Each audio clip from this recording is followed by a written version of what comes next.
Good morning बच्चों, कैसे हो आप लोग। स्वागत है आपका अकाउंट्स की क्लास में। आगे स्टार्ट करते हैं। आज अपन जो है अपने जो भी पीछे पढ़ा है उसके कुछ क्वेश्चंस के प्रैक्टिस करते हैं कि एग्ज़ाम में जो सवाल आए हैं वो किस तरह से आए हैं, ठीक है ना। तो आज अपन गुडविल के वैल्यूएशन पढ़ा था अपन ने, हालांकि अभी ख़त्म नहीं हुआ, इसमें और भी टॉपिक्स बाकी हैं, लेकिन यहाँ तक अपन पहले इसकी प्रैक्टिस करते हैं, ठीक है। आपके बुक का क्वेश्चन नंबर 3 पेज नंबर 81 के ऊपर क्वेश्चन मैंने शॉर्ट में लिखा है, आप बुक लेके बैठेंगे, ठीक है। जिसके अंदर क्या है, 3 साल का प्रॉफिट दे रखा है, 30,000, 25,000, 40, 35 और 20,000, ठीक है। क्वेश्चन क्या पूछता है, ख्याति की गणना 5 वर्षों के औसत लाभों के 3 वर्षों के क्रय के आधार पर कीजिए आप। तो इस लाइन का मतलब तो मैंने आपको बार बार समझाया है। 3 वर्षों के क्रय का मतलब क्या है, इसका मतलब है कि आज हम जो भी गुडविल निकालेंगे उसकी आने वाले 3 साल तक रिपीट होने की संभावना ज़्यादा रहेगी, इसलिए 3 से उसको मल्टीप्लाई कर देंगे, ठीक है ना। अब आती है बात कि सर फॉर्मूले की। तो भाई गुडविल का फॉर्मूला क्या होता है, जब हमसे क्या पूछता है, औसत लाभ के हिसाब से पूछता है, तो हम बोलेंगे औसत लाभ गुणा वर्षों की क्रय संख्या,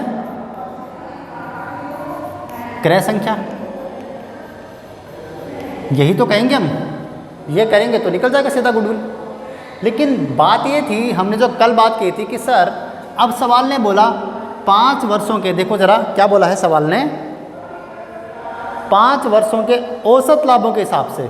तो भाई 5 वर्षों का औसत लाभ बोला है हमसे, ना तो ये बोला कि सामान्य लाभ होना, सामान्य औसत होना चाहिए, और ना ये बोला है कि भारित औसत होना चाहिए। अब आप सोच के बताइए ज़रा कौन सा होना चाहिए। मैंने लिखा औसत, जगह खाली छोड़ी ना, क्यों छोड़ी है, यहाँ पे लिखूँगा या तो भारित औसत या तो सामान्य औसत। तो हमने कल बात की थी कि अगर ट्रेंड अप चल रहा हो या ट्रेंड डाउन चल रहा हो प्रॉफिट का, तो कौन सा लगाएंगे, भारित औसत लगाएंगे, नहीं तो कौन सा लगाएंगे बेटा, सामान्य औसत। देखिए ज़रा, 30 से गिर के 25 हो गया, यहाँ पर डाउन जा रहा है, 25 से बढ़ के 40 पर पहुँच गया, ऊपर निकल गया प्रॉफिट, 40 से फिर नीचे आ गया 35 पे, और 35 से नीचे 20 पे। तो क्योंकि यहाँ पर ना तो अप ट्रेंड है ना तो डाउन ट्रेंड है, कभी प्रॉफिट ज़्यादा तो कभी प्रॉफिट कम हो रहा है, इसलिए मुझे कौन सा लगाना पड़ेगा बेटा, सामान्य औसत लगाना पड़ेगा। सामान्य औसत लाभ से गुणा करेंगे तो क्या निकल जाएगा, गुडविल। अब सामान्य औसत तो बड़ा आसान सा है, आप आराम से कर दीजिएगा। क्या आप बोलोगे सर, शॉर्ट में लिख दूँ ना, 30,000 प्लस 25,000, 40,000, 35 और 20,000 डिवाइडेड बाई, अब कितने साल का प्रॉफिट है, 1, 2, 3, 4 और 5, तो 5 से इसको डिवाइड कर दीजिए, ठीक है। तो यह आपका आ जाएगा, कितना निकल के आएगा, 30,000 निकल के आएगा, ठीक है। अगर मैं फॉर्मूले की बात करूं तो बोला सामान्य औसत लाभ कितना आया, 30, तो गुणा कर दीजिए वर्षों की क्रय संख्या से, जो सवाल में कितना दे रखा है, 3 दे रखा है, ठीक है ना। तो इसको जब मैं 3 से गुणा करूंगा तो मेरे पास निकल के आएगा बेटा कितना, 90,000, और वही हमारा क्या होगा, गुडविल। इस तरह के सवाल आते हैं एग्जाम में। तो करना क्या है आपको, पहले आपको गुडविल का फॉर्मूला, आपको प्रॉपर फॉर्मूले चलना पड़ेगा। हालांकि मैंने सामान्य औसत का फॉर्मूला लिखा नहीं है, लेकिन वो भी आपको लिखना पड़ेगा, क्या, ठीक है ना। मैंने आपको सेंड किया था पीडीएफ, उसके अंदर फॉर्मूला भी लिखा हुआ है, तो आपको फॉर्मूला लिखना पड़ेगा प्रॉपर तरीके से। और ये क्वेश्चन जो है 2 नंबर 3 नंबर का जो भी आने वाला है, 2 नंबर 3 नंबर 4 नंबर जो भी आएगा, ठीक है ना। तो इस तरह के सवाल आते हैं, कितने आसान सवाल आते हैं, तो आपको घबराने की ज़रूरत नहीं है, ठीक है। अब अपन अगला क्वेश्चन करते हैं।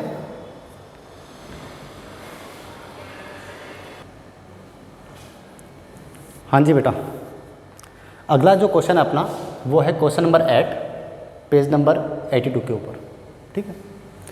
क्वेश्चन में क्या दे रखा है कि फर्म की पूंजी है 1,80,000, यानी कि विनियोजित पूंजी, ठीक है। औसत लाभ सवाल ने निकाल के दे रखा है, बड़ी अच्छी बात है, कितना, 24,000। सामान्य प्रत्याय की दर कितनी है, 12%। सामान्य प्रत्याय की दर समझते हो ना, कितना परसेंट, तो नॉर्मली में मुझे मिल जाता है ब्याज के तौर पे, मान लीजिए। पूंजीकरण विधि से ख्याति की गणना कीजिए। अब अब सबसे इम्पोर्टेंट बात जो है वो सुनिए ज़रा। मैंने क्वेश्चन क्यों करवाया, पिछला क्वेश्चन क्यों करवाया था आपको समझ में आना चाहिए कि कौन सा एवरेज लगाएंगे इसलिए करवाया था। और ये वाला क्वेश्चन देखते हैं कि पूंजीकरण विधि में, शॉर्ट में लिख रहा हूँ, पूंजीकरण विधि में बेटा दो मेथड थे अपने पास में, आपको ध्यान हो तो।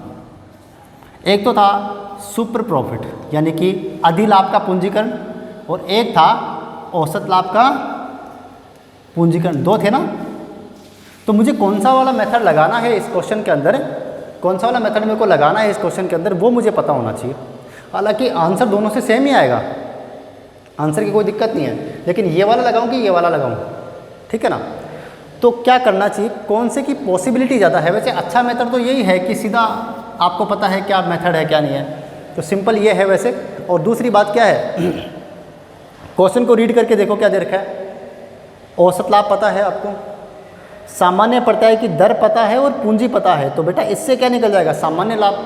और दोनों का डिफरेंस ही तो क्या होता है, क्या होता है बताओ, अधिलाभ होता है। तो अधिलाभ की पूंजीकरण विधि से फिर अपन सीधा काम कर ही लेंगे अपना। तो आपको लगाना चाहिए क्या, हिडन सी बात है, क्या लगाना चाहिए आपको, सुपर प्रॉफिट वाला मेथड लगाना चाहिए। हालांकि ये भी लगा सकते हो, लेकिन एग्जामिनर पे जो ज़्यादा इफेक्ट डालेगा वो ये वाला डालेगा। ये लगा के आप आंसर तो वो सेम ही आने वाला है, कोई दिक्कत नहीं है। तो मैं क्वेश्चन शुरू करता हूँ अपना। देखिए ज़रा, अब आपको एग्ज़ाम में बेटा प्रॉपर तरीके से काम करना है। ख्याति बराबर पूंजीकरण विधि से था ना, तो ख्याति बराबर क्या होगा, अधिलाभ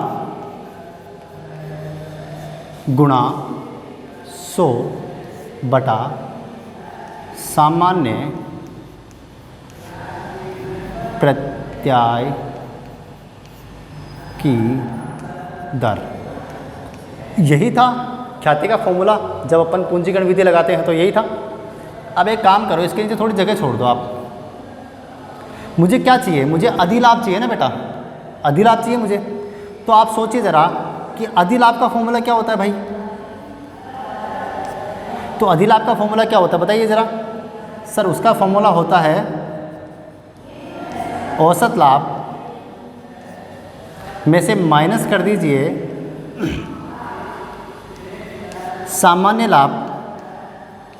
ठीक बात है, ओके सर कर देंगे, आ जाएगा अधिलाभ। अगली बात, औसत लाभ तो मुझे सवाल में पता है, कितना दे रखा है सवाल में, 24,000 दे रखा है। लेकिन सर सामान्य लाभ पता नहीं, मुझे निकालना पड़ेगा। तो सबसे पहले क्या करना है आपको, सामान्य लाभ का लिखना है फॉर्मूला।